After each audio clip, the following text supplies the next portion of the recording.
ستر مسلما ستره الله في الدنيا والآخرة।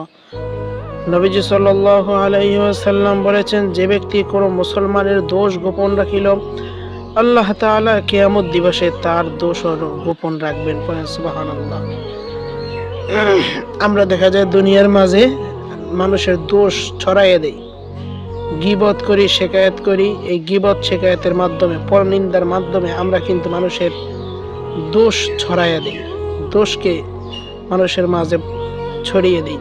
কিন্তু যারা নাকি দোষ গোপন রাখে, কাল কিয়ামত দিবসে আল্লাহ তাআলা তার দোষও গোপন রাখবেন। পড়েন সুবহানাল্লাহ।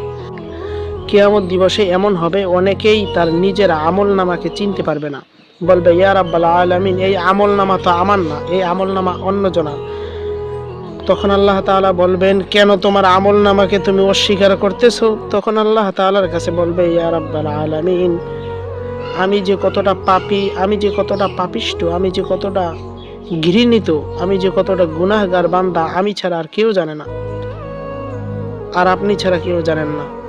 কিন্তু এই পাপগুলো তো আমার এই আমল নামার মধ্যে দেখতেছি না, এটার মধ্যে তো নেকি দিয়ে ভরপুর, নেক আর নেক। তখন আল্লাহ তাআলা বলবে, তোমার দোষ আমি গোপন রাখিছি আজকে, কারণ তুমি দুনিয়াতে থাকাকালীন অবস্থায় তুমি মানুষের দোষ গোপন রাখতা। এই কারণে আমাদের মানুষের দোষ গোপন রাখার চেষ্টা করতে হবে।